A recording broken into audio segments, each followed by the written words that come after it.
ಹೇಳ್ಬೇಕು ಅಂದ್ರೆ ಸ್ವಾಮಿ ಜಗತ್ತಿನೊಳಗಡೆ ಮುಕ್ಕೋಟಿ ದೇವರುಗಳ ಮುನ್ನ ಏನನ್ನ ಹೇಳ್ತಾ ಇರುವ ಮಾತುಗಳನ್ನು ಗಮನಿಸಿ. ಮುಕ್ಕೋಟಿ ದೇವರುಗಳ ಮುನ್ನ ನಮಗೆ ಯಾರು ದೇವರು ಅಂದ್ರೆ ಜನ್ಮ ಕೊಟ್ಟ ತಾಯಿ ಮೊದಲ ದೇವರು, ಆಮೇಲೆ ಗುಡಿಯಾಗಿದ್ದ ಶಿವಲಿಂಗಪ್ಪ ದೇವರು, ಆಮೇಲೆ ದೇವರು. ನೀವೇನಾದ್ರು ತಿಳ್ಕೊರ ಆಮೇಲೆ ಗುಡಿಯಾಗಿದ್ದ ಶಿವಲಿಂಗಪ್ಪ ದೇವರು. ಹೆಂಗಂತ ಪ್ರಶ್ನೆ ಮಾಡೋದಿದ್ರೆ ಯಾರಿಗೆ ಜನರೊಳಗೆ ಅದು ಪ್ರಶ್ನೆ ಮಾಡಿ ಹೇಳ್ತೀನಿ, ಉತ್ತರ ಕೊಡ್ತೀನಿ. ಯಾಕೆ ಶಿವಲಿಂಗಪ್ಪ ಆಮೇಲೆ ಯಾಕೆ ರಾವು ಮೊದಲ ಅಂತ ಹೇಳಿದ್ರೆ ಪ್ರಶ್ನೆ ಮಾಡೋದಿದ್ರೆ ಮಾಡಿ ಹೇಳ್ತೀನಿ ಉತ್ತರ. ಯಾಕೆ ಶಿವಲಿಂಗಪ್ಪ ಆಮೇಲೆ ಮೊದಲ ತಾಯಿ ದೇವರು ಅಂತ ನಾ ಹೇಳಿದೆ ಅಂತಂದ್ರೆ 9 ದಿನ 9 ತಿಂಗಳ 9 ದಿನ 9 ತಾಸು 9 ಸೆಕೆಂಡ್ಗಳ ಕಾಲ ತಾಯಿ ತನ್ನ ಗರ್ಭದೊಳಗಡೆ ಇಟ್ಟುಕೊಂಡು ಆ ಕೂಸಿಗೆ ಜನ್ಮ ಕೊಡ್ತಾಳ. ಕೂಸಿಗೆ ಜನ್ಮ ಕೊಟ್ಟು ಒಂದು ದಿನ ಶಿವಲಿಂಗಪ್ಪನ ಅಜ್ಜನ ಗದಿಗೆ ಮುಂದೆ ತಂದು ತಾಯಿ ನಿಂತು ಹೇಳ್ತಾಳ, ಮಗ ನಿನಗ 9 ತಿಂಗಳ 9 ದಿನ 9 ತಾಸು ಹೊಟ್ಟೆಯೊಳಗೆ ಇಟ್ಟುಕೊಂಡು ಜನ್ಮ ಕೊಟ್ಟಿನಲ್ಲ, ನಾ ದೇವರಲ್ಲ, ನಿನಗ ಗುಡಿಯಾಗದನಲ್ಲ, ಆತ ಶಿವಲಿಂಗಪ್ಪ ದೇವರು ಅಂತ ಹೇಳ್ತಾಳಲ್ಲ, ಅದಕ್ಕಿಂತ ದೇವರು ಯಾರಂತ ತಿಳ್ಕೋಬೇಕು ನಾವು. ಆಕಿನ ಜನ್ಮ ಮಾಡದೆ ಹೋಗಿದ್ರ ಗುಡಿಯಾಗ ಶಿವಲಿಂಗಪ್ಪ ನನಗೆಲ್ಲ ಕಾಣ್ತಿದ್ದ, ನಾ ಇಲ್ಲಿ ಪ್ರವಚನಕ್ಕೆ ಬರ್ತಿದ್ದೆ, ನೀವೆಲ್ಲ ಕುಂದಿರ್ತಿದ್ರಿ, ಹೌದಾ ಇಲ್ಲ? ಒಂದು ಮಾತು ತಾಯಿ ಜನ್ಮ ಕೊಡದೆ ಹೋಗಿದ್ರೆ ಯಾರು ಶಿವಲಿಂಗಪ್ಪ ನೀವು ಭೇಟಿಯಾಗಿದ್ದ? ಸಸಾಲೆ ಜನ ಅಧ್ಯಕ್ಷರು ಭೇಟಿಯಾಗಿದ್ರನ್ರಿ? ಸಾಧ್ಯ ಇಲ್ಲ ಭೇಟಿ. ತಾಯಿ ಜನ್ಮ ಕೊಟ್ಟಾಳಂತ ಶಿವಲಿಂಗಪ್ಪನ ಪರಿಚಯ ಆಗೈತೆ ಹೊರತಾಗಿ ಆ ತಾಯಿನೇ ನಮಗೆ ಜನ್ಮ ಕೊಡದೆ ಹೋಗಿದ್ರೆ ಶಿವಲಿಂಗಪ್ಪ ನಮಗೆ ಪರಿಚಯ ಆಗ್ತಾ ಇರ್ಲಿಲ್ಲ. ಮೊದಲ ತಾಯಿ ದೇವರು. ಗುಡಿಯಾಗಿದ್ದ ದೇವರನ್ನ ದೇವರಲ್ಲ ಅಂತ ಹೇಳ್ತಾ ಇಲ್ಲ, ದೇವರು ನಿಜ. ಆದರೆ ತಾಯಿಯನ್ನ ದೇವರು ಅಂತ ತಿಳ್ಕೊಂಡು ಬಿಟ್ರೆ ಶಿವಲಿಂಗಪ್ಪನ ಗುಡಿಗೆ ಬರೋದ ಅವಶ್ಯಕತೆ ಇಲ್ಲ. ಶಿವಲಿಂಗಪ್ಪ ಗುಡಿಯಾಗಿಂದ ಎದ್ದು ಬಂದು ನಿಮ್ಮ ಮನೆ ಬಾಗಿಲಿಗೆ ಆಶೀರ್ವಾದ ಮಾಡ್ತಾನ. ಅಂತ ಶಕ್ತಿ ತಾಯಿ ಒಳಗದೆ, ತಾಯಿ ಒಳಗದೆ, ತಾಯಿ ಒಳಗದೆ. ಬಾಯಿಸಿ ತನ್ನುವಂತ ಓರ್ವ ತರುಣ ತಾಯಿ ಹೇಳ್ತಾನಂತೆ, ಅವ್ವ ನಾನು ದೇವರನ್ನ ದರೆಗಿಳಿಸಿಕೊಂಡು ಬಂದು ದೇವರ ಆಶೀರ್ವಾದವನ್ನು ಪಡ್ಕೊಳ್ಬೇಕಂತ ಮಾಡೀನಿ. ನಾ ದೇವರನ್ನ ಹುಡ್ಕೊಂಡು ಹೋಗ್ತೀನಿ, ಮತ್ತ ಹೋಗ್ಲೇನು. ಬಾಯಿಸಿ ತನ್ನ ತಾಯಿ ಹೇಳ್ತಾಳೆ, ಮಗ ಹೋಗಪ್ಪ, ದೇವರನ್ನ ಹುಡ್ಕೊಂಡು ಬಾ, ದೇವರನ್ನ ಕರ್ಕೊಂಡು ಬಾ, ದೇವರ ಆಶೀರ್ವಾದ ನೀವು ಪಡ್ಕೊಂಡು ಬಾ, ಅದಕ್ಕೆ ಏನೇನು ಬೇಕಾಗಲ್ಲ ಅದನ್ನೆಲ್ಲವನ್ನ ನಾನು ರೆಡಿ ಮಾಡಿಕೊಡ್ತೀನಿ ಅಂತ ಹೇಳಿ ತಾಯಿ ಎಲ್ಲವನ್ನ ಸಜ್ಜೆ ಮಾಡಿಕೊಟ್ಟು ಯಾರಿಗೆ ಬಾಯಿಸಿ ಬಾಯಿಸಿ ಎಲ್ಲವನ್ನ ರೆಡಿ ಮಾಡಿಕೊಂಡು ಹೊರಟ. 1 ವರ್ಷ ಹೋಯ್ತು, 2 ವರ್ಷ ಹೋಯ್ತು, 3 ವರ್ಷ ಹೋಯ್ತು, 10 ವರ್ಷ ಹೋಯ್ತು, 15 ವರ್ಷ ಹೋಯ್ತು, 20 ವರ್ಷ ಹೋಯ್ತು. ಹಿಮಾಲಯದೊಳಗೆ ಹೋದ, ಅಲ್ಲಿ ಹೋದ, ಇಲ್ಲಿ ಹೋದ, ಗುಡಿ ಗುಂಡಾರಗಳನ್ನು ತಿರುಗಿದ, ದೇವರ ಭೇಟಿ ಆಗ್ಲಿಲ್ಲ. 30 ವರ್ಷ ಆದ ಬಳಿಕ ದೇವರು ನನಗೆ ಭೇಟಿ ಆಗೋದಿಲ್ಲ ಅಂತ ಖಾತ್ರಿ ಆದ ಬಳಿಕ ನನಗ ದೇವರು ಬೇಡ, ಹೋಗಿ ನಮ್ಮ ಅವನ ಮೊದಲು ಭೇಟಿ ಆಗೋಣ ಅಂತ ತಿಳ್ಕೊಂಡು ಹೇಳಿ ಬಾಯಿಸಿದ ತಾಯಿಗೆ ಹೇಳಲಾರ್ದಂಗ ಮನಿ ಕಡೆ ಮುಖ ಮಾಡಿದ. ಇನ್ನೇನು ಮನಿ ಹೊಸ್ತಳದಾಗ ದಾಟಿ ಒಳಗೆ ಹಿಂಗೆ ಹೆಚ್ಚಿಗಿಡ್ಬೇಕನ್ನೋದ್ರೊಳಗ ಏನು 30 ವರ್ಷದ ತಾಯಿಯನ್ನ ಬಿಟ್ಟು ದೂರ ಹೋಗಿದ್ನಲ್ಲ ಬಾಯಿಸಿ, ಆತನಿಗಾಗಿ ತಾಯಿ ದೇವರ ಮುಂದೆ ಕುಂತು ಪ್ರಾರ್ಥನಾ ಮಾಡಕತ್ತಿದ್ದಂತ, ಯಪ್ಪ ದೇವರೇ, ನನ್ನ ಮಗ ಮನೆ ಬಿಟ್ಟು ಹೋಗಿ 30 ವರ್ಷ ಆಯ್ತು, ಪ್ರತಿದಿನ ನಾನು ನಿನಗೆ ಬೇಡ್ಕೊಳ್ತೀನಿ, ಪ್ರತಿದಿನ ನಾನು ನಿನ್ನ ಕೈ ಮುಗಿತೀನಿ. ಅಪ್ಪ ನನ್ನ ಮಗ ನಿನ್ನ ಕಾಣ್ಬೇಕು ಅಂತ ಹೋಗ್ಯಾನ, 30 ವರ್ಷ ಆಯ್ತು ನಿನ್ನ ಹುಡ್ಕೊಂಡು ಬರ್ಬೇಕಂತ ಹೋಗ್ಯಾನ. ಅಪ್ಪ ನನ್ನ ಮಗನಿಗೆ ಬಂದು ಒಂದು ಸರಿ ಆದ್ರೂ ನೀನು ದರ್ಶನ ಕೊಡಪ್ಪ ಅಂತ ತಿಳ್ಕೊಂಡು ತಾಯಿ ದೇವರ ಮುಂದೆ ಬಿಡ್ಕೊಳಕತ್ತಿದ್ದಂತ ಮಗ ಹಿಂದೆ ಬಂದು ಕುಂತು ತಾಯಿ ಕಾಲ ಗಟ್ಟಿ ಹಿಡಿದ ತಾಯಿಗೆ ನಮಸ್ಕಾರ ಮಾಡಿ ಹೇಳಿದಂತ, ಅವ ಜಗತ್ತಿನೊಳಗೆ ಎಲ್ಲಿ ದೇವರಿಲ್ಲ, ಮೊದಲ ದೇವರು ಯಾರು ಅಂದ್ರೆ ನೀ ನನಗೆ ದೇವರು, ಆಮೇಲೆ ಕೊಟ್ಟಿ ದೇವರು, ನನಗೆ ಮೊದಲು ನೀನು ದೇವರು ಅಂತ 30 ವರ್ಷ ಸಂಚಾರವನ್ನ ಮಾಡಿದ ಬಳಿಕ ಬಾಯಿಸಿ 30 ವರ್ಷ ಸಂಚಾರ ಮಾಡಿದ ಬಳಿಕ ತಾಯಿ ಬಂದು ಹೇಳಿದಂತ, ಅವ್ವ ನನಗೆ ನೀನಾ ದೇವರು, ನನಗೆ ನೀನಾ ದೇವರು. ನಾ ಹೇಳ್ತಾ ಇರೋದು ಕೇವಲ ಶಿವಪ್ರಸಾದ ದೇವರು ಮಾತ್ರ ತಾಯಿಯನ್ನ ದೇವರು ಅಂತ ಹೇಳಕತ್ತಿಲ್ಲ. ಎಷ್ಟೋ ಜನ ಸಂತರು, ಮಹಾತ್ಮರು, ದಾರ್ಶನಿಕರೆಲ್ಲ ತಂದೆ ತಾಯಿಗಳನ್ನೇ ದೇವರು ಅಂತ ಪೂಜೆ ಮಾಡಿದ್ರು, ತಂದೆ ತಾಯಿಗಳನ್ನ ದೇವರು ಅಂತ ಪೂಜೆ ಮಾಡಿದ್ರು. ಹೋದ ವರ್ಷ ಹೇಳಿರುವ ಒಂದು ಘಟನೆಯನ್ನು ಸುಮ್ಮನೆ ನಾನು ನೆನಪಿಸ್ತೇನೆ. ಶರೀಫನ ಜೀವನದ ಕಥೆಯನ್ನ. ಶರೀಫನ ಊರು ಕುಂದಗೋಳ, ಅದರ ಪಕ್ಕ ಶಿಶುನಾಳ, ಹುಬ್ಬಳ್ಳಿಯ ಪಕ್ಕ. ಆತನ ಮಡವೆಯ ಊರು ಅಲ್ಲೇ ಪಕ್ಕದ ಕುಂದಗೋಳ. ನೀವೆಲ್ಲ ಹುಡುಗಿ ಮನೆ ನೋಡಿದ್ರೆ ಒಂದಿನ ಹುಡುಗ ಮನೆ ನೋಡಕ್ ಹೋಗಿರೇ ಇಲ್ಲ. ನೋಡ್ ಬಂದ ಅವನ ಮನೆ ಎಷ್ಟು ಚಲೋ ಐತಿ, ಅವನ ಮನೆ ಮುಂದೆ ಎಷ್ಟು ಕಾರ್ ನಿಂತಾವ, ಅವನ ಮನೆ ಎಷ್ಟು ದೊಡ್ಡದೈತಿ. ಯವ್ವ, ಅವನ ಮನೆ ದೊಡ್ಡದು, ಅವನ ಮನೆ ಮುಂದೆ ಕಾರ್ ನಿಂತಿದ್ದು ಏನ್ ನೋಡ್ಕೊಡ್ತೀರಿ, ಅವನ ಮನಸ್ಸು ನೋಡ್ಕೊಳ್ರಿ. ಅಂದ್ರ ಆ ಮನೆಯೊಳಗೆ ಹೆಣ್ಣೆ ಚೆನ್ನಾಗಿರ್ತಾರೆ. ಕಾರ್ಗಳನ್ನ, ಮನೆಯನ್ನ, ಆಸ್ತಿ ಅಂತಸ್ತುಗಳನ್ನ ನೋಡಿ ಹೆಣ್ಣನ್ನ ಕೊಡ್ಲಾಕ್ ಹೋಗ್ಬೇಡ್ರಿ. ಆತನ ಮನಸ್ಸು ಹೆಂಗೈತೆ ಅಂತ ನೋಡ್ಕೊಡ್ರಿ. ನೀವು ಮೊದಲು ಅದು ಕೊಡ್ತೀರಿ. ಅವನ ಮುಂದೆ ಲ್ಯಾಂಬರ್ಗಿನಿ ಕಾರ್ ಐತೆ, ಫಾರ್ಚುನರ್ ಕಾರ್ ಐತೆ, ವಿನೋವ ಕೃಷ್ಣ ಕಾರ್ ಐತೆ. ವಿನೋವ ಕೃಷ್ಣ ಎಲ್ಲ ಹೋಗೋ ಒಂದೆಲ್ಲ ಒಂದು ದಿನ ಮನಸ್ಸು ಬಹಳ ಸ್ವಚ್ಛ ಬೇಕು. ಕುಂದಗೋಳದ ಪಾತಿಮಾನ ಬೀಗರು ಬೀಜರೆಲ್ಲ ಶರೀಫನ ಮನೆಯನ್ನು ನೋಡಕ್ ಹೋದ್ರು. ಕನ್ಯೆಯನ್ನು ಕೊಡಬೇಕು ಶರೀಫುಡ್ ಅಂತ ಹೇಳಿ. ಶರೀಫ ಮನೆಯೊಳಗಿರ್ಲಿಲ್ಲ, ಎಲ್ಲೋ ಹೋಗಿದ್ದ. ಮನೆಯೊಳಗೆ ಅವ್ವ ಅಪ್ಪ ಇದ್ರು. ಬೀರನ್ನ ಕೇಳಕ್ ಯಾರೋ ಒಂದು ಮಾತು ಮುಂದೆ ಬರ್ಲಿಲ್ಲ. ಯಾವಾಗ ಬಂದೀರಿ ಅಂತ ಕೇಳಿಲ್ಲ, ನೀರು ಕುಡಿತೀರೇನಂತ ಕೇಳಿಲ್ಲ, ಆರಾಮದೇರೇನಂತ ಕೇಳಿಲ್ಲ. ಬೀಗರು ಬಂದು ಕುಂತು 1 ತಾಸು, 2 ತಾಸು, 3 ತಾಸು, 4 ತಾಸು ಆಯ್ತು. 4 ತಾಸು ಆದ ಬಳಿಕ ಶರೀಫ ಮನೆಗೆ ಬಂದ. ಮನೆಗೆ ಬಂದು ನಿಂತು ಬಡಸಾಲೆಯಾಗ ಬಂದು ನಿಂತು ಕೇಳುತ್ತಾನ, ಸ್ವಲ್ಪ ತಡೀರಿ, ನಮ್ಮ ಮಕ್ಕಾ ಮದಿನ ಹೋಗಿ ಬರಬೇಕು ಅಂದವ ಶರೀಫ. ಬೀಗರಂದ್ರು, ಹೊಚ್ಚುಗೊಟ್ಟಿ ನಿನ್ನ ಮನೆಯಾಗ ಕುಂತ 4 ತಾಸು ಆಯ್ತು, ನಿನ್ನ ಕನ್ಯೆ ಕೊಡ್ಬೇಕಂತ ನಾವು ಬಂದೇವಿ. ನಿಮ್ಮ ಅವ್ವ ಅಪ್ಪ ಮನ್ಯಾಗಿದ್ರು ಸಹಿತ ಹೊರಗೆ ಬಂದು ಆರಾಮದಿರೇನಂತ ಕೇಳಿಲ್ಲ, ನೀರು ಕುಡಿದಿರೇನಂತ ಕೇಳಿಲ್ಲ, ಯಾವಾಗ ಬಂದಿರೇನಂತ ಕೇಳಿಲ್ಲ. ನೀನರೇ ಬಂದು ನಾವು ಆರಾಮದಿರೇನಂತ ಕೇಳತ್ತಿ ಅಂದ್ರ ನೀನು ಮಕ್ಕಾ ಮದಿನ ನೋಡಿ ಬರ್ತೀನಿ ಅನ್ನಕತ್ತೀಯಲ್ಲ. ಮಕ್ಕಾ ಮದಿನ ಏನ್ ಬಾಜು ಹೋದ, ಏನ್ ಬಾಜು ಮನಿನ ಹೋಗಾಕ 1 ತಿಂಗಳು ಬೇಕು, ಬರಾಕ 1 ತಿಂಗಳು ಬೇಕು. ಅಲ್ಲೋ ಶರೀಫ ಹಿಂಗ್ಯಾಕ್ ಮಾಡಕತ್ತಿ? ಇಲ್ಲ, ನಾ ಮಕ್ಕಾ ಮದಿನ ನೋಡ್ಕೊಂಡು ಬರ್ತೀನಿ, ಸ್ವಲ್ಪ ತಡೀರಿ ಅಂತ. ಆಯ್ತರಿಪ್ಪ, ಏನಾರ ಮಾಡ್ಕೊಂಡು ಹೋಗಂತ ಹೇಳಿ ಶರೀಫ ಹಿಂಗ ಒಳಗೆ ಹೋಗಿ ಹೊರಗೆ ಬಂದು ನಿಂತು ಪ್ರಸಾಲೆ ಬಂದು ನಿಂತು ಹೇಳ್ತಾನ, ನಾ ಮಕ್ಕಾ ಮದಿನ ನೋಡಿ ಬಂದೆ ಅಂತ ಶರೀಫ. ನಾ ಮಕ್ಕಾ ಮದಿನ ನೋಡಿ ಬಂದೆ ಅಂದ ಕಡೆ ಬೀಗರಿ ಕಾಡ್ತಾ ತಿರುಗಿ ಹಾಪಾಗಿತ್ತು.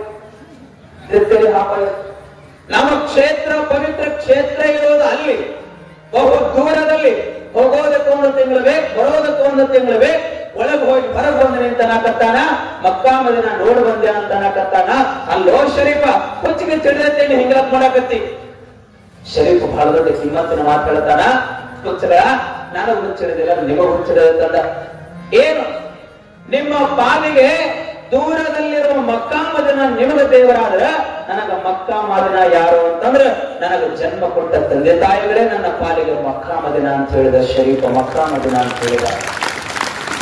ಅವರ ಪವಿತ್ರ ಕ್ಷೇತ್ರಕ್ಕೆ ತಂದೆ ತಾಯಿಗಳನ್ನು ಹೋಲಿಸಿದ ಮಗ ಶರೀಫ. ಭಗವಂತ ದೇವರು ಶರೀಫ ಅಂತವನೇ ತಾಯಿಯನ್ನ ಮಕ್ಕಾ ಮದಿನ ಹೋಲಿಸಿದ ಶರೀಫ. ಮಹಾತ್ಮ ದೊಡ್ಡ ಶಿವಯೋಗಿ. ಆತನ ತೇರನ್ನ ಲಕ್ಷ ಜನ ಇವತ್ತ ತೇರಿದ್ದಾರ. ಅಂತ ಮಹಾತ್ಮ ತಂದೆ ತಾಯಿಗಳನ್ನ ದೇವರು ಅಂತ ಹೇಳಿದ ಶಿವಪ್ರಸಾದ್ ದೇವರಲ್ಲ. ನಾವೆಲ್ಲ ಇವತ್ತು ಜನ್ಮ ಕೊಟ್ಟ ತಂದೆ ತಾಯಿಗಳನ್ನ ನಾವು ದೇವರು ಅಂತ ತಿಳಿದ್ರು, ನಾವು ದೇವರು ಅಂತ ತಿಳ್ಕೊಳ್ಳಾಕತ್ತೇವೆ. ಕರೆ ಸತ್ಯ. ಭಗವಾನ್ ಶಂಕರಾಚಾರ್ಯ ಹೆಸರನ್ನ ಎಷ್ಟು ಜನ ಕೇಳಿರಿ? ಕೈ ಎತ್ತಿರ ನೋಡೋಣ. ಭಗವಾನ್ ಶಂಕರಾಚಾರ್ಯ ಹೆಸರು ಬಹುಶಃ 6ನೇತೆ 7ನೇತೆ ಅದು ಪಾಠ ಇತ್ತು ನಮಗೆ. ಇತ್ತಲ್ಲ? ಐತೆ ಇಲ್ಲ? ಈಗೋ ಐತ ಇಲ್ಲ? ಮತ್ತೆ ಈಗ ಫೋನ್ ಹಾಕತ್ತಾವ ಅಲ್ಲ, ಇಲ್ಲ ಹಾಕತ್ತೇವೆ ಅರ್ಧ ಹಿಂಗ ಅರ್ಧ ಹಂಗ.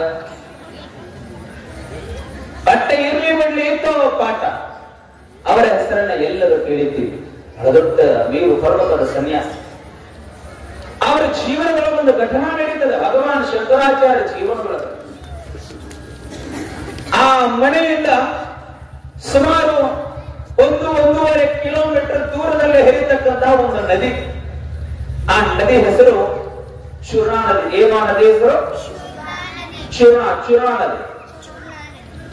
ತಾಯಿ ಪ್ರತಿದಿನ ಬಟ್ಟೆ ತೊಳೆಯೋದಕ್ಕಂತ ನದಿಗೆ ಹೋಗಿ ಹೊಳೆ ಬರ್ತಿದ್ದು. ಒಂದು ದಿನ ಭಗವಾನ್ ಶಂಕರಾಚಾರ್ಯರು ತಾಯಿ ಜೊತೆಗೆ ಹೋಗಬೇಕು ಅಂತ ಹೇಳಿ ತಾಯಿ ಹಿಂದೆಯಿಂದ ಹೊಂಟ ಭಗವಾನ್ ಶಂಕರಾಚಾರ್ಯ ಹೋಗ್ಬೇಕಾದ್ರ ತಾಯಿ ಏನ್ ಮಾಡ್ತಾ ಇದ್ರು ಅಂದ್ರ 1.5 ಕಿಲೋಮೀಟರ್ ನದಿ ಬಹಳ ದೂರ ಇತ್ತು, ನಡೆಯೋದಕ್ಕೆ ಆಗ್ತಾ ಇರ್ಲಿಲ್ಲ, ಮೊಣಕಾಲು ನೋವಿತ್ತು. ಅಲ್ಲಲ್ಲಿಗೆ ಕುಳಿತುಕೊಂಡು ಹೋಗಿ ಬಟ್ಟೆ ತೊಳ್ಕೊಂಡು ಮನೆಗೆ ಬಂದ ತಕ್ಷಣ ಭಗವಾನ್ ಶಂಕರಾಚಾರ್ಯ ಕೇಳ್ತಾನೆ, ಅವ ನದಿಗೇನೋ ಬಟ್ಟೆ ತೊಳೆಯೋದಕ್ಕಂತ ಹೋದಿ ನಿಜ, ಆ ನದಿಗೆ ಹೋಗಬೇಕಾದ್ರ ಅಲ್ಲಲ್ಲಿಗೆ ಕುಳಿತುಕೊಂಡು ಹೊಂಟಿದ್ಯಲ್ಲ ಯಾಕ? ಮಗ, ನದಿ ಮನೆಯಿಂದ ಬಹಳ ದೂರ ಅದ, 1.5 ಕಿಲೋಮೀಟರ್ ದೂರ ಅದ, ನನಗೆ ನಡೆಯೋದಕ್ಕೆ ಆಗ್ತಾ ಇಲ್ಲ. ಅಷ್ಟು ದೂರ ನಡಿಬೇಕು ಅಂದ್ರೆ ನನಗೆ ಕಾಲ ನೋವು ಆಗ್ತದ. ಹಾಗಾಗಿ ಅಲ್ಲಲ್ಲಿಗೆ ಕುಳಿತುಕೊಂಡು ಹೋಗಿ ನಾ ಬಟ್ಟೆ ತೊಳ್ಕೊಂಡು ಬರ್ತೀನಿ. ಭಗವಾನ್ ಶಂಕರಾಚಾರ್ಯ ತಾಯಿ ಹೇಳ್ತಾನೆ, ತಾಯಿಯ ನೋವನ್ನ ಕಂಡು, ಅವ್ವ ಇನ್ನು ಮೇಲಿಂದ ಯಾವುದೇ ಕಾರಣಕ್ಕೂ ನೀ ನದಿಗೆ ಹೋಗ್ಬೇಡ, ಬಟ್ಟೆ ತೊಳಿಬೇಡ. ಅಲ್ಲಿ ಮಗ, ನದಿ ಹೋಗ್ಲಿಲ್ಲ ಅಂದ್ರೆ ಬಟ್ಟೆ ತೊಳೆಯೋರು ನಿಮಗೆ ತೊಳೆದು ಕೊಡೋರು ನೀವೇನ್ ಮಾಡ್ತೀರಿ? ಅಮ್ಮ ನೀ ಏನಾದ್ರೂ ಮಾಡು, ಆದ್ರೆ ಇನ್ನು ಮೇಲಿಂದ ನದಿಗೆ ಹೋಗ್ಬೇಡ. ಭಗವಾನ್ ಶಂಕರಾಚಾರ್ಯ ತಾಯಿಯ ನೋವನ್ನ ಕಂಡು 1.5 ಕಿಲೋಮೀಟರ್ ದೂರದಲ್ಲಿ ಹರಿತಕ್ಕಂತಹ ಚೂರ್ಣ ನದಿಯನ್ನ ತಾಯಿಗಾಗಿ ಮನೆ ಮುಂದೆ ಹರಿಸಿದಾತ ಭಗವಾನ್ ಶಂಕರಾಚಾರ್ಯ. ಮನೆ ಮುಂದೆ ಹರಿಸಿದ. ನಿಮ್ಮ ಮಕ್ಕಳು ಒಂದು ಕೊಡ ನೀರು ತಗೊಂಡ ಬಂದ್ರ ಕೊಡ ನಿಮ್ಮ ಮಕ್ಕಳು ಹೋದ್ರು ಅಕ್ಕವ ಇಲ್ಲ ನಗ ಕತ್ತೀರಿ ಅಂದ್ರೆ ಪಕ್ಕ ನಿಮ್ಮ ಮನೆಯಾಗ ಆಗೈತೆ ಅಂತ ತಿಳ್ಕೋಬೇಕು ನಾವು. ಹೌದಪ್ಪ. ತಾಯಿಯ ನೋವನ್ನ ಕಂಡು ಸ್ವಾಮಿ 1.5 ಕಿಲೋಮೀಟರ್ ಚೂರ್ಣಾ ನದಿಯನ್ನ ತಾಯಿಗಾಗಿ ಮನೆ ಮುಂದೆ ಹರಿಸಿದಾತ ಸಾಮಾನ್ಯರ ವ್ಯಕ್ತಿ ಅಲ್ಲ. ಶಿವಯೋಗದ ತುದಿಯಲ್ಲಿ ಪರಂಪರೆಗೆ ನಾಂದಿಯನ್ನು ಹಾಡಿರ್ತಕ್ಕಂತಹ ಭಗವಾನ್ ಶಂಕರಾಚಾರ್ಯ ತಾಯಿಗಾಗಿ 1.5 ಕಿಲೋಮೀಟರ್ ನದಿಯನ್ನ ಮನೆ ಮುಂದೆ ಹರಿಸಿದ. ಅಮ್ಮ, ತಂದೆ ತಾಯಿಗಳನ್ನು ನೋವಿಸ್ಲಿಕ್ಕೆ ಹೋಗ್ಬೇಡ್ರಿ. ತಂದೆ ತಾಯಿಗಳು ಮಕ್ಕಳೇ ಶಿವ ಅಂತ ತಿಳ್ಕೊಂಡು ಜೋಪಾನ ಮಾಡ್ತವ. ತಾಯಿ 10 ಮಕ್ಕಳಿಗೆ ಜನ್ಮ ಕೊಟ್ಟ 10 ಮಕ್ಕಳಿಗೂ ಸಹಿತ ಹೊಸ ಬಟ್ಟೆನ ಹಾಕ್ತಾರ, ಹೊಸ ಚೊನ್ನಾನ ಹಾಕ್ತಾರ, ಬಿಸಿ ಅನ್ನನ ಉಣಿಸ್ತಾರ. ಹೌದಲ್ಲ?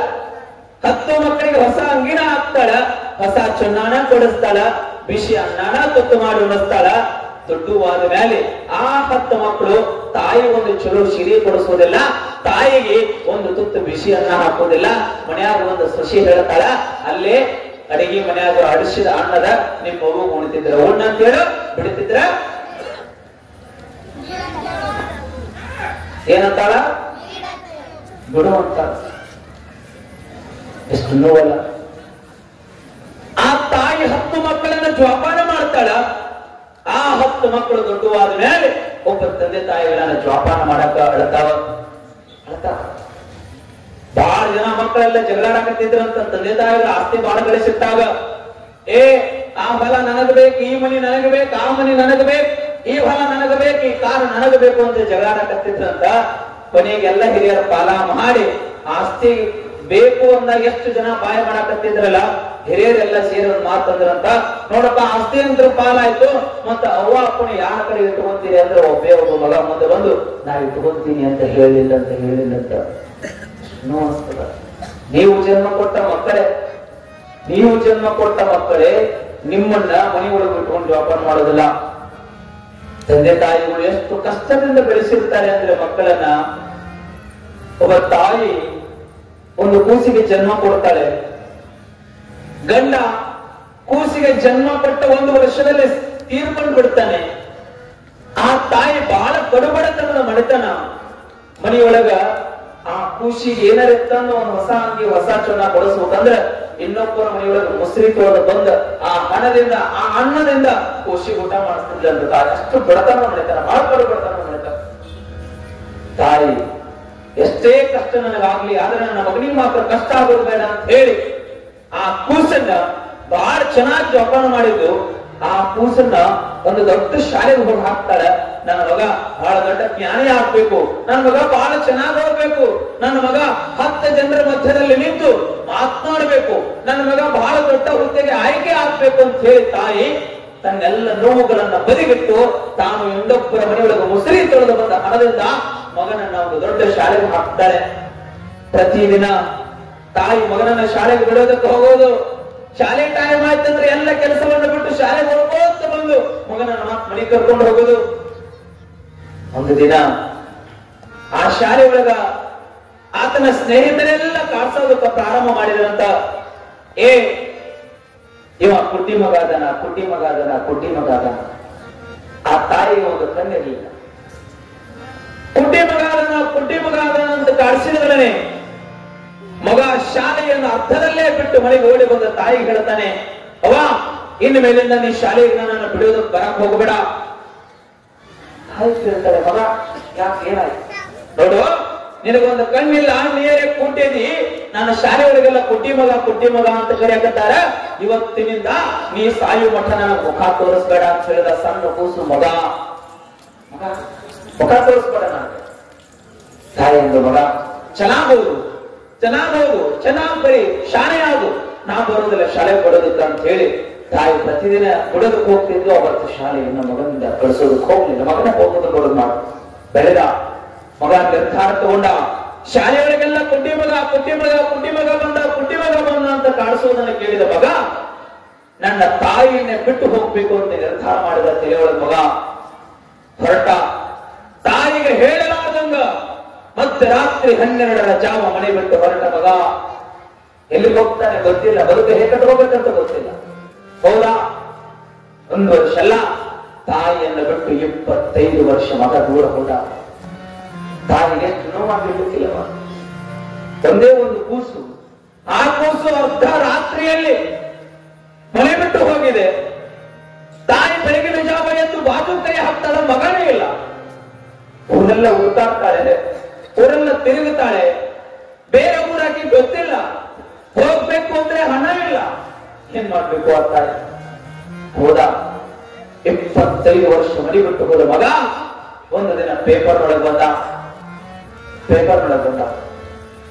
ಯಾವ ಪೇಪರ್ ಒಳಗಂದ್ರ ಇಂಥ ಊರಿನ ತರುಣ, ಇಂಥ ತಾಯಿ ಮಗ ದೆಹಲಿ ಅಂತ ಪಟ್ಟಣಗಳ ಬಹಳ ದೊಡ್ಡ ಹುದ್ದೆಗೆ ಆಯ್ಕೆ ಆಗ್ಯಾನ ಅಂತ ಪೇಪರ್ ಒಳಗೆ ಬಂದ. ಆ ಪೇಪರ್ ಅವತ್ತಿನ ದಿನದಲ್ಲಿ ಬಹುಶಃ ಗೌಡರ ಮನೆಯೊಳಗೆ ಮಾತ್ರ ಪೇಪರ್ಗಳನ್ನು ಓದ್ತಾ ಇದ್ರು, ಪತ್ರಿಕೆಗಳನ್ನು ಓದ್ತಾ ಇದ್ರು. ಬಡವರ ಮನೆಯಲ್ಲಿ ಪೇಪರ್ಗಳನ್ನು ತೆಗೆದುಕೊಡ್ತಾ ಇರಲಿಲ್ಲ. ಹೋದ. ಆ ತಾಯಿ ಮನೆಯೊಳಗೆ ಮುಸ್ರಿ ತೊಳೆಯೋದಕ್ಕೆ ಹೋಗಿದ್ದು. ಗೌಡ ಪೇಪರ್ ಓದಾಕತ್ತಿದ್ದ. ಅಯ್ಯೋ, ನಮ್ಮೂರನ ಹುಡುಗ ಇಂಥ ತಾಯಿ ಮಗ ಅಂತ ದೆಹಲಿ ಒಳಗೆ ಬಹಳ ದೊಡ್ಡ ಹೊತ್ತಿಗೆ ಆಯ್ಕೆ ಆಗ್ಯಾನಂತ. ಯಾರ ಮಗ ಏನು ನಮ್ಮ ಊರಿಗೆ ಹೆಸರು ತಂದಾನ ಅಂತ ಗೌಡ ಹಿಂಗೆ ಓದಬೇಕಾದ್ರೆ ಆ ಶಬ್ದಗಳನ್ನ ಕೇಳಿದ ತಾಯಿ ಮುಸ್ರಿ ತೊಳೆಯುವುದನ್ನ ಬಿಟ್ಟ ಗೌಡನ ಮುಂದೆ ಓಡೋಡು ಬಂದು ನಿಲ್ತಾಳ. ಯಪ್ಪ, ಏನೋ ಓದಿದಲ್ಲ ಯಪ್ಪ, ಇನ್ನೊಂದ್ಸರಿ ಓದು ಕೇಳ್ಬೇಕಲ್ಲ. ಎಬಡವನ್ ಏನ್ ಕೇಳ್ತಿ? ಇಂಥ ತಾಯಿ ಮಗ ಅಂತ ನಮ್ಮೂರನವಂತ ದೆಹಲಿಯಾಗ ಬಹಳ ದೊಡ್ಡ ಹುದ್ದೆಗೆ ಆಯ್ಕೆ ಆಗ್ಯಾನಂತ, ಅದಕ್ಕೆ ಬಹಳ ದೊಡ್ಡ ಶ್ರೀಮಂತ ಆಗ್ಯಾನಂತ ಪೇಪರ್ ಒಳಗೆ ಬಂದದ. ತಾಯಿ ಕಣ್ಣಲ್ಲಿ ಕಣ್ಣೀರನ್ನು ತೆಗೆದು ಅಳುವುದಕ್ಕೆ ಪ್ರಾರಂಭ ಮಾಡ್ತಾಳೆ. ಅಪ್ಪ, ಆತ ಬೇರೆ ಯಾರು ಅಲ್ಲ, ನಾನು ಜನ್ಮ ಕೊಟ್ಟ ಮಗ. ನನ್ನ ಮನೆಯನ್ನ ಕೇವಲ ನನಗೊಂದು ಕಣ್ಣ ಇಲ್ಲ ಅಂತ ತಿಳ್ಕೊಂಡು ಹೇಳಿ ಮತ್ತೆ ರಾತ್ರಿ 12 ಗಂಟೆಗೆ ನನ್ನ ಮನೆ ಬಿಟ್ಟು ಹೋದ ಮಗ ಇವತ್ತು ದೆಹಲಿ ಒಳಗೆ ಬಹಳ ದೊಡ್ಡ ಹುದ್ದೆಗೆ ಆಯ್ಕೆ ಆಗ್ಯಾನ. ಬಹಳ ಖುಷಿ ಆಯ್ತು. ಅಪ್ಪ, ನಿನ್ನ ಕಾಲು ಮುಗಿತೀನಿ. 25 ವರ್ಷ ಆಯ್ತು, ಮಗನ ಮುಖವನ್ನೇ ನಾನು ನೋಡಿಲ್ಲ. ಒಂದೇ ಒಂದ್ ಸಾರಿ ನನ್ನ ದೆಹಲಿಗೆ ಕಳಿಸ್ಕೊಡ್ತೀಯಾ ಅಂತ ಕೇಳಿತು ಹಣ್ಣಾದ ಮುದುಕಿ. ದೆಹಲಿ ಅಂದ್ರೆ ಗೊತ್ತಿಲ್ಲ, ದೆಹಲಿ ಶಹರ ಅಂದ್ರೆ ಗೊತ್ತಿಲ್ಲ, ತನ್ನೂರು ಬಿಟ್ಟು ಪಕ್ಕದ ಹಳ್ಳಿಗೆ ಹೋಗಿ ಆ ಮುದುಕಿ ಗೊತ್ತಿಲ್ಲ. ಏನ್ ಮಾಡ್ಬೇಕು? ಗೌಡ, ಕಳಿಸ್ತೀನಿ ನನ್ನ ಮನೆಯೊಳಗ. 30 ವರ್ಷ ಆಯ್ತು ನೀನು ಕೆಲಸ ಮಾಡಕ್ಕಂತೂ, ಈ ಕೆಲಸ ನಾನು ನಿನಗೆ ಮಾಡಿಕೊಡ್ತೀನಿ ಅಂತ ಹೇಳಿ ರೈಲ್ವೆ ಒಳಗೆ ಹತ್ತಿಸಿ ಇಂಥ ವ್ಯಕ್ತಿಗೆ ಪರಿಚಯ ಮಾಡಿ ನೀವು ಹೋಗಿ ತಾಯಿಯನ್ನು ದೆಹಲಿ ಒಳಗೆ ಇಳಿಸು ಅಂತ ಹೇಳಿದ. ಆ ತಾಯಿಗೆ ಒಳಗೆ ಪೇಪರ್ ಕೊಟ್ಟ. ಪೇಪರ್ ತಗೊಂಡು ಹೋಗಿ ದೆಹಲಿ ಒಳಗೆ ಇಳ್ತಾಳ. ಅದಕ್ಕೇನು ಗೊತ್ತಿತ್ತು ಪಾಪ, ಎಲ್ಲಿ ಮಣಿ ಅಂತ ಗೊತ್ತಿಲ್ಲ, ಸಿಟಿ ಅಂತ ಗೊತ್ತಿಲ್ಲ, ಕಾರ್ ಅಂದ್ರೆ ಗೊತ್ತಿಲ್ಲ, ಆಟೋ ಅಂದ್ರೆ ಗೊತ್ತಿಲ್ಲ. ಇಳಿದು ಅಲ್ಲಿ ಆಟೋ ಚಾಲಕ ನಿಂತಿದ್ದ. ಕೇಳ್ತಾಳೆ ಹಣ್ಣಾರು ಮುದುಕಿ, ತಮ್ಮ, ಈ ಪೇಪರ್ ಒಳಗಿದಾನಲ್ಲ ಆ ವ್ಯಕ್ತಿ ಮನೆ ಎಲ್ಲಿ ಬರ್ತದೆ? ಅವ ನೋಡಿದ, ಓದಿದ, ಆಶ್ಚರ್ಯ. ಅಲ್ವೇ, ಭಿಕ್ಷೆ ಬೇಡ್ತಿ, ಬೇಡ ಇಲ್ಲ ಅನ್ನಂಗಿಲ್ಲ, ನಾನೇ ಕೊಡ್ತೀನಿ ನಿನಗೆ ಭಿಕ್ಷೆ ಅಂತ ಶ್ರೀಮಂತರ ಮನೆನ ಆಯ್ಕೆ ಮಾಡ್ಕೊಂತ ಹೆಂಗ ನೀ ಭಿಕ್ಷೆ ಬೇಡ ಅಂದವ ಆಟೋ ಚಾಲಕ. ಎಷ್ಟು ನೋವಾಗಿರ್ಲಿಕ್ಕಿಲ್ಲ. ಹೆತ್ತ ತಾಯಿಯ ಬಾಯಿಗೆ ಕರುಳಿಗೆ ಚುರುಕು. ತಾಯಿ, ಮಗ, ಆತ ಬೇರೆ ಯಾರು ಅಲ್ಲ, ನಾ ಜನ್ಮ ಕೊಟ್ಟ ಮಗ, ಒಂದ್ ಸಾರಿ ನೀ ಆತನ ಮುಖ ತೋರಿಸು ಅಂತ ಹೇಳಿದಾಗ ಅವ ಅಂದ, ಸುಳ್ಳು ಹೇಳಾಕತ್ತೀನಿ. ಅವ ನೋಡಿದ್ರ 1000 ಕೋಟಿ ಒಡೆಯ, ನೀ ನೋಡಿದ್ರ ಹರಕ್ ಸೀರೆ ಉಟ್ಕೊಂಡು ಬಂದಿ, ಭಿಕ್ಷಾ ಬೀಳೋದು ಬೀಳ್ತಿ, ಸಣ್ಣ ಪುಟ್ಟ ಎಲ್ಲರ ಕೇಳಿ ಯಾರ್ಯಾರು ಕೊಡ್ತಾರ, ಅವ್ರ ಮನೆ ಹತ್ರ ಹೋದ್ರೆ ನಿನಗೆ ಯಾರು ನೋಡೋದಿಲ್ಲ, ಸುಮ್ಮನೆ ನಡೆ ಅಂತ ತಿಳ್ಕೊಂಡಂದಾಗ ಯಾರೋ ತನ್ನ ಮಗನನ್ನ ನೋಡ್ಬೇಕು ಅಂತ ತಿಳ್ಕೊಂಡ ತಾಯಿ ಪರಿಚಯ ಇಲ್ಲದ ವ್ಯಕ್ತಿಗೆ ಕಾಲು ಬಿಡ್ತಾಳೆ, ಜನ್ಮ ಕೊಟ್ಟ ತಾಯಿ ಕಾಲು ಬಿಡ್ತಾಳೆ. ಅಪ್ಪ ನೀ ಏನಾದ್ರು ಮಾಡು, ಏನಾದ್ರು ತಿಳ್ಕೊ, ಆತನ ಜನ್ಮ ಕೊಟ್ಟ ಮಗ ಒಂದೇ ಒಂದ್ಸಾರಿ ನನ್ನ ಮುಖ ತೋರಿಸ್ಬಿಡು. ತಾಯಿ ಆ ನೋವನ್ನು ಕೇಳಿದ ವ್ಯಕ್ತಿ, ಆಯ್ತು ಅವ್ರ ಮನೆತನ ನಾನು ಬಿಡೋದಕ್ಕಾಗೋದಿಲ್ಲ, ಆ ದೂರ ಬಿಡ್ತೀನಿ, ಅವ್ರ ಮನೆ ತೋರಿಸ್ತೀನಿ, ಹೋಗೋದು ಬಿಡೋದು ನಿನ್ನ ಧರ್ಮ, ನಿನ್ನ ಕರ್ಮ.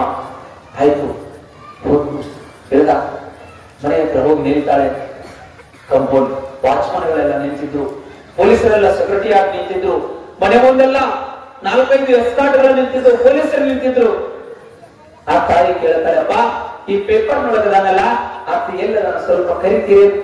ಏ ಮುದುಕಿ, ಭಿಕ್ಷೆ ಬೇಡೋದು ಬೇಡ್ತಿ ಬೇಡು, ನಾ ಕೊಡುದಿಲ್ಲ ಅನ್ನಂಗಿಲ್ಲ, ನಾನೇ ಕೊಡ್ತೀನಿ, ನಮ್ಮ ಸೌಕರ್ಯ ಹಾಕೊಂಡು ನನಗೆ ಭಿಕ್ಷೆ ಕೊಡ್ಬೇಕು.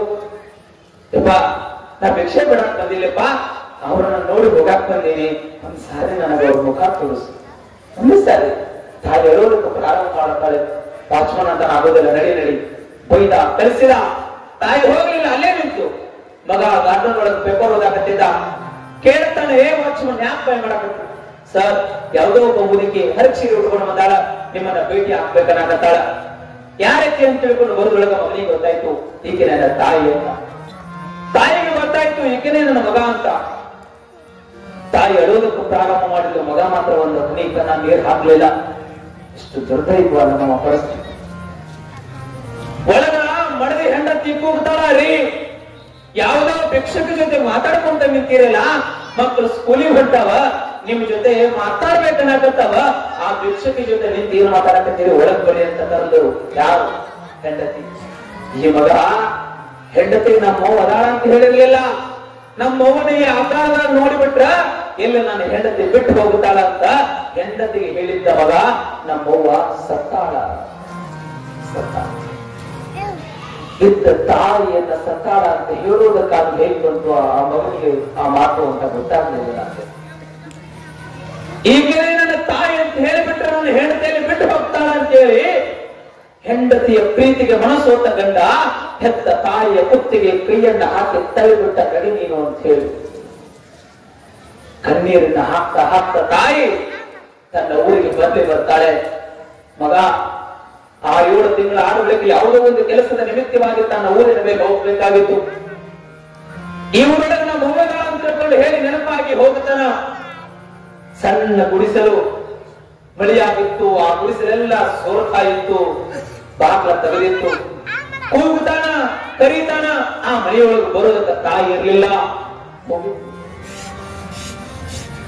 ಮನೆಯೊಳಗೆಲ್ಲ ಬೋಗಾಣಿಗಳ ತಳಗ ಬಿದ್ದಿದ್ದು, ಹೆಕ್ಕನಗಳೆಲ್ಲ ಮನೆಯೊಳಗೆ ಓಡಾಡಕತ್ತಿದ್ದು, ಇನ್ನಗಳೆಲ್ಲ ಆಡಾಡಕತ್ತಿದ್ದು. ಬಾಜು ಮನೆಯವರನ್ನ ಕದಾ ಮಾಡೋದು ಕೇಳ್ತಾನ, ಅಮ್ಮ ಈ ಮನೆಯೊಳಗೆ ಒಬ್ಬ ತಾಯಿ ಇದ್ದಲ್ಲ, ಎಲ್ಲಿ ಹೋಗ್ಯಾಳ? ಯಾರಪ್ಪ ನೀನು ಅಂತ ಬಾಜು ಮನೆಯವರು ಕೇಳಿದಾಗ, ಅವ್ವ ಆ ತಾಯಿ ಮಗನ ಹುಚ್ಚ, 6 ತಿಂಗಳಿಂದ ನಿಮ್ಮವ್ವ ನಿನ್ನನ್ನು ನೋಡ್ಬೇಕು ಅಂತ ಬಂದಾಗ ನಿಮ್ಮ ತಾಯಿಯ ಕುಚ್ಚಿಗೆ ಕೈ ಹಾಕಿ ಹೊರಗೆ ತಳ್ಳಿದೆ ಅಂತ ನಿಮ್ಮವ್ವ ನಿನ್ನನ್ನು ನೆನೆಸಿ 4 ದಿನದಿಂದ ಸತ್ಯಪ್ಪ, ನೀ ನಂಬರ್ ಸರಿ ನನ್ನ ಕಡೆ ಇರ್ಲಿಲ್ಲ, ಅದಕ್ಕೆ ಊರನ್ನವರು ಸೇರಿ ಮಣ್ಣು ಮಾಡಿದೇವಪ್ಪ ಅಂತ ಹೇಳಿ ಆ ತಾಯಿ ಹೇಳಿ ನಿಮ್ಮವ್ವ ಸಾಯ್ಬೇಕಾದ್ರ ನನ್ನ ಮಗ ಇವತ್ತಲ್ಲ ನಾಳೆ ನಾನು ನೋಡಾಕ್ ಬರ್ತಾನ. ತಾಯಿ ಮಮತೆ ಎಷ್ಟು ನೋಡಿದ್ರಿ. ತಾಯಿ ಹೇಳ್ತಾಳೆ, ನನ್ನ ಮಗ ಇವತ್ತಲ್ಲ ನಾನು ನೋಡಾಕ್ ಬರ್ತಾನ. ಆ ನೋಡಾಕ್ ಹೋದಾಗ ಈ ಪತ್ರ ಮಗನ ಕೈಯಾಗ ಕೊಡ್ರಿ ಅಂತ ಹೇಳಿ ಆ ತಾಯಿ ಒಂದು ಪತ್ರವನ್ನು ಬರೆದು ಕೊಟ್ಟಿರ್ತಾಳೆ. ತೋತ್ತಮಾಯಿ ನಿಮ್ಮವ್ವ ಕೊಟ್ಟಾಳ ಅಂತ ತಿಳ್ಕೊಂಡು ಹೇಳಿ ಆ ಪತ್ರ ಕೊಟ್ಟಾಗ ಕಾರಿನೊಳಗಡೆ ಕೊಟ್ಟ ಅಗರ್ಭ ಶ್ರೀಮಂತ ಎಸಿಯಾವನ್ನು ಮಾಡಿಕೊಂಡು ನಮ್ಮವ್ವ ಏನಾರ ಬರೆದಿರ್ಬೋದು ನೋಡೋಣ ಅಂತ ತಿಳ್ಕೊಂಡು ಹೇಳಿ ಆ ಪತ್ರವನ್ನು ಓದೋದಕ್ಕೆ ಪ್ರಾರಂಭ ಮಾಡುತ್ತಾನೆ. ಆ ತಾಯಿ ತನ್ನ ರಕ್ತದಿಂದ ಆ ಪತ್ರವನ್ನು ಬರೆದಿಲ್ಲಂತೆ ಮಗನಿಗಾಗಿ. ಮಗ ನಿನಗೆಲ್ಲ ಶಾಲೆಯೊಳಗ ಕುಟ್ಟಿ ಮಗ ಅಂತಿದ್ರು ನನಗೆ ಬೇಸರ ಇಲ್ಲ. ಆ ಕಣ್ಣನ್ನ ನಾನು ಎಲ್ಲಿ ಕಳ್ಕೊಂಡೀನಿ ಅಂದ್ರ ನೀನು ಬಾಲ್ಯದಲ್ಲಿ ಆಡುವಾಗ ಎಡಿವೆ ಬಿದ್ದು ನಿನ್ನೊಂದು ಕಣ್ಣನ್ನು ನೀನು ಕಳ್ಕೊಂಡಿದ್ದಿ ಮಗ. ಈ ಜಗತ್ತು ಒಂದು ದಿನ ನನ್ನ ಮಗನಿಗೆ ಕುಟ್ಟ ಆಗಬಾರದು ಅಂತೇಳಿ ನಂದೊಂದು ಕಣ್ಣನ್ನ ನಿನಗೆ ಕೊಡ್ತೀನಿ ಅಂತ ಪತ್ರದೊಳಗಡೆ ಬರ್ದಿದ್ದಂತೆ. ಆ ತಾಯಿಯ ಪತ್ರದೊಳಗಡೆ ಬರ್ದಿದ್ದ ಮಗ ಆ ಪತ್ತೆ ಬಂಡ ಹಿಡ್ಕೊಂಡು ಅಳಲಂತ ಪ್ರಾರಂಭ ಮಾಡಿದ, ಚೀರಾದಂತ ಪ್ರಾರಂಭ ಮಾಡಿದ. ಅವ ನಾ ತಪ್ಪು ಮಾಡೀನಿ, ನಂದು ಕ್ಷಮ ಆಗ್ಯದ, ಹಳ್ಳ ಬಾ ಅಂತಂದ. ನಾ ತಾಯಿ ಬರೋದಕ್ಕೆ ಭೂಮಿ ಮೇಲೆ ಇರ್ಲಿಲ್ಲ. ಅವ ತಂದೆ ತಾಯಿಗಳನ್ನ ಇದ್ದಾಗ ಪೂಜೆ ಮಾಡಿ ಹೊರತಾಗಿ ಹೋದ ಮೇಲೆ ಆ ತಂದೆ ತಾಯಿಗಳು ಬರ್ಲಿಕ್ಕೆ ಸಾಧ್ಯ ಇಲ್ಲ. ಈ ಜಗತ್ತಿನೊಳಗೆ ದುಡ್ಡು ಕೊಟ್ಟ ಏನೆಲ್ಲ ಖರೀದಿಯನ್ನು ಮಾಡ್ಕೊಡ್ಬೋದು, ಆದರೆ ಜನ್ಮ ಕೊಟ್ಟ ತಂದೆ ತಾಯಿಗಳು ಮಾತ್ರ ಮರಳಿ ಬರ್ಲಿಕ್ಕೆ ಸಾಧ್ಯ ಇಲ್ಲ, ಮರಳಿ ಬರ್ಲಿಕ್ಕೆ ಸಾಧ್ಯ ಇಲ್ಲ. ದುಡ್ಡು ಕೊಟ್ಟರೆ ಬೇಕಾದು ಸಿಗುತ್ತದೆ ಈ ಜಗದಲ್ಲಿ ಕಾಣ,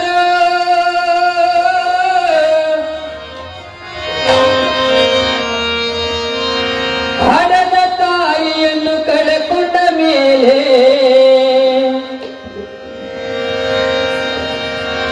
ಮತ್ತೆ ಸಿಗುವಳೇನೋ ತಮ್ಮ ಮರಳಿ ಬರುವಳೇನೋ, ತಮ್ಮ ಮರಳಿ ಬರುವಳೇನೋ.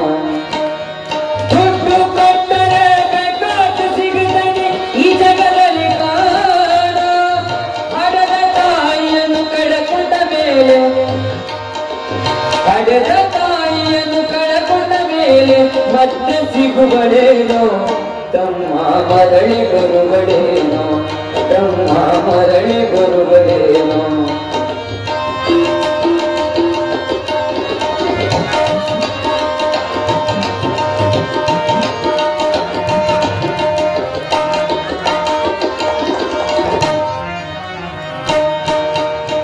ಒಂಬತ್ತು ತಿಂಗಳ ಸಂಕಟ ನೀಡಿ ಹೊಟ್ಟಾಗ ಬೆಳೆದಲ್ಲೋ, ಹುಟ್ಟಿ ಬರುವನ ಜೀವಕ್ಕೆ ಎಷ್ಟು ಕಷ್ಟ ಕೊಟ್ಟಿಯಲ್ಲೋ.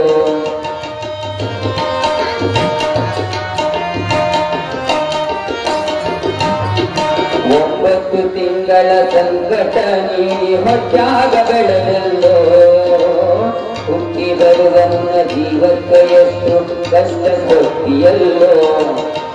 ತಾನು ಕೊರಗಿನ ಕೋಣ ಬೆಳೆಸಿದಂಗ ಬೆಳೆಸಿ ಬಿಟ್ಟಳಲ್ಲೋ, ತಾನು ಕೊರಗಿನ ಕೋಣ ಬೆಳೆಸಿದಂಗ ಬೆಳೆಸಿ ಬಿಟ್ಟಳಲ್ಲೋ. ಬೆಳೆದ ಮಗನೇ ಆಸರಾದೆ ಅಂತ ತಾಯಿ ತಿಳಿದಿದ್ದಲ್ಲೋ,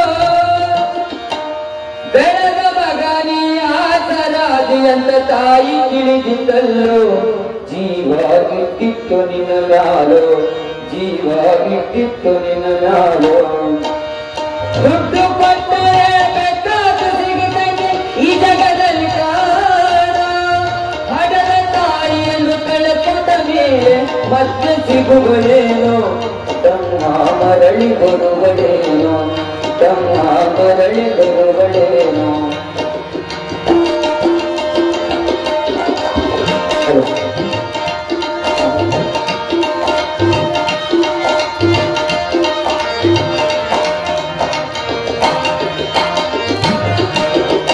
ನಾಲೆ ಮಾಡಿ ಶಾಲೆ ಕಲಿಸಿದಳು ಜಾಣನಾಗಲೆಂದ, ಚಿನ್ನದಂತ ಒಂದು ಹೆಣ್ಣು ತೆಗೆದಳು ನಿನ್ನ ಮಗುವಿಗಂತ.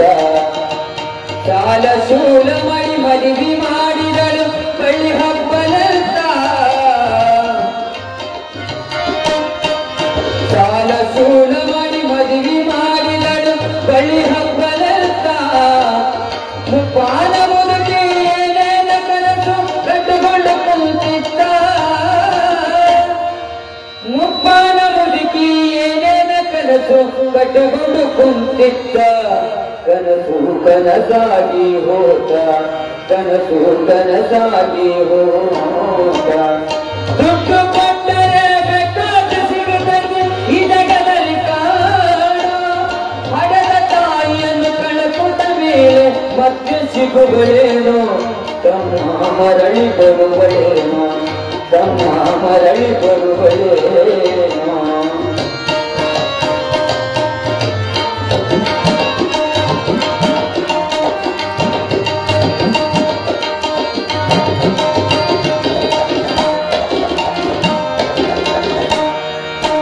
ಒಬ್ಬ ಬಸವನ ಬಸ ಹಣ್ಣಾದ ಮುದುಕಿ ಎಷ್ಟಂತ ಇರತಾಳ, ಹಸಿವು ತಾಳದೆ ಮತ್ತೊಬ್ಬರಲ್ಲಿ ಬೇಡಿದ್ದಾಳ ಉಪವಾಸವನವಸ ಹಣ್ಣಾದ ಮುದುಕಿ ಎಷ್ಟಂತ ಇರತಾಳ ಹಸಿವು ತಾಳದೆ ಮತ್ತೊಬ್ಬರಲ್ಲಿ ಬೇಡಿದ್ದಾಳ ಇಷ್ಟು ಇದ್ದಿದ್ದು ತಪ್ಪಿನ ಸಸೆಯು ದೊಡ್ಡದು ಮಾಡಾಳ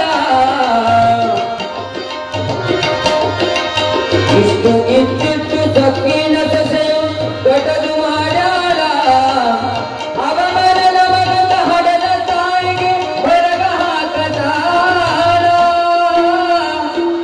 ಅವಮಾನದ ಮಗಂತ ಹಡದ ತಾಯಿಗೆ ಹೊರಗ ಹಾಕತಾಳ ತಾಯಿ ನಿನ್ನಿಂದ ದೂರಾಳ ತಾಯಿ ಮಗನಿಂದ ದೂರಾಳ ದುಡ್ಡು ಕೊಟ್ಟರೆ ಬೇಕಾದ ಸಿಗದಲ್ಲಿ ಈ ಜಗದಲ್ಲಿ ಕಾಣ ಹಡದ ತಾಯಿಯನ್ನು ಕಳಕೊಂಡ ಮೇಲೆ ಮತ್ತೆ ಸಿಗುವಳೇನು ತಮ್ಮ ಮರಳಿ ಬರುವಳೇನು ತಮ್ಮ ಮರಳಿ ಬರುವಳೇನು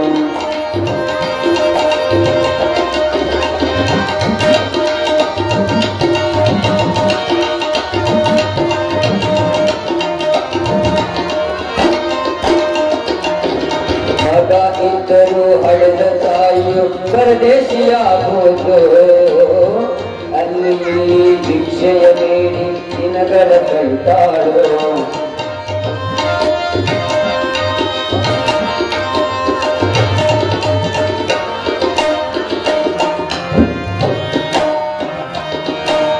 ಮಗ ಇದ್ದರೂ ಹಳೆದ ತಾಯಿಯು ಪರದೇಶಿಯಾಗುವುದು ಅಲ್ಲಿ ಭಿಕ್ಷೆಯ ಬೇಡಿ ದಿನಗಳ ಕಳ್ತಾಳು ಕಣ್ಣು ಕಾಣಲಿಲ್ಲ ಕಿವಿಯು ಕೇಳಲಿಲ್ಲ ಎಷ್ಟು ದಿನ ಇರತಾಳೋ ಕಣ್ಣು ಕಾಣಲಿಲ್ಲ ಕಿವಿಯು ಕೇಳಲಿಲ್ಲ ಎಷ್ಟು ದಿನ ಇರತಾಳೋ ನನ್ನ ಮಗನಿಗೆ ಚೆನ್ನಾಗಿಡು ಅಂತ ದೇವರಿಗೆ ಬೇಡ ನನ್ನ ಮಗನಿಗೆ ಚೆನ್ನಾಗಿ ಇಡುವಂತ ದೇವರಿಗೆ ಬೇಡಾಳು ತಾಯಿ ಹಾಜಾಗ ಸತ್ತಾಳು ತಾಯಿ ಬೀಜಾಗ ಸತ್ತಾಳು ದುಡ್ಡು ಕೊಟ್ಟರೆ ಬೇಕಾದ ಸಿಗದಂತೆ ಈ ಜಗದಲ್ಲಿ ಕಾಣ ಹಡದ ತಾಯಿಯನ್ನು ಕಳಕೊಂಡ ಮೇಲೆ ಮತ್ತೆ ಸಿಗುವಳೇನು ತಮ್ಮ ಮರಳಿ ಬರುವಳೇನು ತಮ್ಮ ಮರಳಿ ಬರುವಳೇನು ತಮ್ಮ ಮರಳಿ ಬರುವಳೇನು ತಮ್ಮ ಮರಳಿ ಬರುವಳೇನು ಮರಳಿ ಬರುವಳೇನು ಮರಳಿ ಬರುವಳೇನು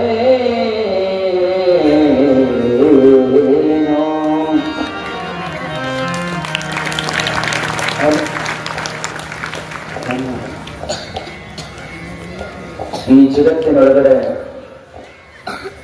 ದುಡ್ಡು ಕೊಟ್ಟರೆ ಇದೆಲ್ಲ ಸಿಗುತ್ತದೆ ಜನ್ಮ ಕೊಟ್ಟ ತಂದೆ ತಾಯಿಗಳು ಮಾತ್ರ ಮರಳಿ ಸಿಗಲಿಕ್ಕೆ ಸಾಧ್ಯ ಇಲ್ಲ ತಂದೆ ತಾಯಿಗಳು ತಾಯಿ ಮಾತ್ರ ತಾಯಿ ಆಗ್ತಾಳೆ ಹೊರತಾಗಿ ಮಲತಾಯಿ ಸಹಿತ ತಾಯಿ ಆಗ್ಲಿಕ್ಕೆ ಸಾಧ್ಯ ಇಲ್ಲ ತಾಯಿ ಮಾತ್ರ ಮಕ್ಕಳಿಗೆ ತಾಯಿ ಮಲತಾಯಿ ಸೇವೆ ಮಕ್ಕಳಿಗೆ ಅಷ್ಟು ಚೆನ್ನಾಗಿ ನೋಡ್ಕೊಳ್ಳಲ್ಲ ಇನ್ನೊಬ್ಬರ ತಾಯಿ ಮಕ್ಕಳನ್ನ ಇನ್ನೊಬ್ಬರ ತಾಯಿ ನೋಡ್ಕೊಳ್ತಾಳ ಸಾಧ್ಯ ಇಲ್ಲ ಮೊದಲು ಪ್ರಾರ್ಥನೆ ತನ್ನ ಮಕ್ಕಳಿಗೆ ಆಮೇಲೆ ಬೇರೆ ಮಕ್ಕಳು ಆದರೆ ಆ ತಾಯಿ ಇದೆಲ್ಲ ರೂಪುಗಳನ್ನ ಒಳಗೊಂಡು ನಮಗೆ ಜನ್ಮ ಕೊಟ್ಟಿರ್ತಾಳೆ ಆ ತಾಯಿಯನ್ನ ಕೊನೆಯ ಉಸಿರಿನವರವರೆಗೆ ಅದಕ್ಕೆ ನೀವು ಬಂಗಾರ ಕೊಡಿಸೋದು ಬೇಡ ಬೆಲೆ ಕೊಡಿಸೋದು ಬೇಡ ಏನು ಕೊಡಿಸೋದು ಬೇಡ ಒಂದು ಬಿಸಿಯನ್ನ ಹಾಕೋದು ಅವಶ್ಯಕತೆ ಇಲ್ಲ ಹರಿಸಿದನ್ನ ಹಾಕ್ಬೇಡ ಆರಿದನ್ನ ಕೊಡ್ತಿರಲ್ಲ ಹರಿದನ್ನ ಕೊಟ್ಟು ಏನು ಅನ್ನೋದಿಲ್ಲ ಅದಕ್ಕೆ ನಮ್ಗೆ ಆರೈಸ್ತದೆ ತಾಯಿಯ ಕರುಳು ಎಷ್ಟು ಮಗನ ಮೇಲೆ ಪ್ರೀತಿ ಇರ್ತದೆ ಅಂದ್ರೆ ತನ್ನ ಮಡಲು ಹೇಳಿದಂತ ಗಂಡನಗ ಏನೆಲ್ಲ ಕೊಟ್ಟಿರಿ ನನಗ ನನ್ನ ಮೇಲೆ ಎಷ್ಟು ಪ್ರೀತಿ ಇದೆ ಅಂತ ತೋರ್ಸಾಕತ್ತೀರಿ ನನಗೆ ನೀವು ತಾಯಿ ಕರಳಬೇಕು ಅಂತ ಕೇಳಿದಂತ ಅಕ್ಕಿಯಪ್ಪ ಸೊಸೆಯರು ನನಗೆ ನಿಮ್ಮ ಮಗನ ಕರಳಬೇಕು ಅಂತ ಕೇಳಿದಾಗ ಹುಚ್ಚು ಪ್ರೀತಿಗೆ ಮನಸ್ಸೊಟ್ಟ ಮಗ ಹುಚ್ಚಿ ಅದೇನು ನಮ್ಮವ್ರು ರಾತ್ರಿ ಮಕ್ಕಳಿ ಬಟ್ಟೆಗೆ ಚಾಕು ಹಾಕಿ ನಾ ಕರಳ ತಗೊಂಡು ಬರ್ತೀನಿ ಅಂದಿ ಮಗ ತಾಯಿ ಕೊರಳಿಗೆ ಚಾಕು ಹಾಕಿ ನಾ ಕರಳು ತಗೊಂಡು ಬರ್ತೀನಿ ಅಂದ. ಆಕೆ ಅಷ್ಟೇ ಬೇಕಾಗಿ ಮಗ ತಾಯಿ ಮಲ್ಕೊಂಡಾಗ ತಾಯಿ ನಿದ್ರೆಗೆ ಜಾರಿದ್ದು, ಮಗ ಹೊಟ್ಟಿಗೆ ಚಾಕು ಹಾಕಿದ ತಾಯಿ, ಜನ್ಮ ಕೊಟ್ಟ ತಾಯಿ. ಹೊಟ್ಟಿಗೆ ಚಾಕು ಹಾಕಿ ಹೊಟ್ಟೆಯೊಳಗಿರ್ತಕ್ಕಂಥ ಕರಳನ್ನ ಹೀಗೆ ತಗೊಂಡು ಬಂದು ಮಡದಿ ಮುಂದೆ ಹಿಡ್ಕೊಳ್ತಾನ. ನೋಡು, ನಮ್ಮ ತಾಯಿ ಕರಳು ಕೇಳಿದ್ದಿಲ್ಲ, ಆಕೆ ಸತ್ತಾಳ, ಆಕೆನ ಕರಳು ತಗೊಂಡು ಬಂದಿನಿ ನೋಡು ಅಂತಂದಾಗ, ಆಕೆ ತಾಯಿ ಕೊಲೆ ಮಾಡ್ಬೇಕಾದ್ರೆ ಪೊಲೀಸರಿಗೆ ಫೋನ್ ಮಾಡಿ ಹೇಳಿದ್ದ, ಆಕಿ ನಮ್ಗ ಹಿಂಗ್ ಮಾಡಕತ್ತ ಅಂತ. ಆ ಪೊಲೀಸರ ಬೋರ್ಡೊಳಗ ತಾಯಿ ಕರಳು ಹಿಂಗ್ ಹಿಡ್ಕೊಂಡಿದ್ದ. ಪೊಲೀಸರು ತಾಯಿಯನ್ನೇ ಕೊಂದಿ ಅಂತ ತಿಳ್ಕೊಂಡು ಹೇಳಿ ಹೊಡೆದು ಎಳ್ಕೊಂಡು ಹೋಗ್ಬೇಕಾದ್ರ ಮಗ ಪೊಲೀಸರು ಎಳ್ಕೊಂಡು ಹೋಗ್ಬೇಕಾದ್ರೆ ಕೈಯೊಳಗೆ ನಿಮ್ ಕರಳು ಹಿಡ್ಕೊಂಡು ಎಡಿ ಬಿದ್ದ. ಪೊಲೀಸರು ಎಳ್ಕೊಂಡು ಹೋಗ್ಬೇಕಾದ್ರ ಹಿಂಗೆ ಎಡವಿ ಬಿದ್ದಗಳೇ ಆ ಕೈ ಒಳಗಿರ್ತಕ್ಕಂಥ ಕರಳು ಮುಂದೆ ಹೋಗಿ ಬಿಡುತ್ತದ. ಆ ಕರು ಕೇಳುತ್ತದಂತೆ ಮಗನಿಗೆ, ಪಾಪ ಏನಾರ ನೋವು ಮಾಡಿದ್ದೇನು ಅಂತ.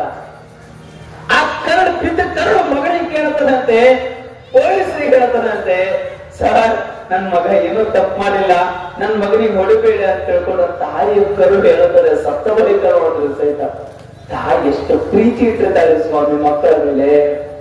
ಅಂತಹ ಮಕ್ಕಳು ತೀರ್ಥಯಾತ್ರೆಯನ್ನು ನಾವು ಮಾಡ್ತೇವೆ.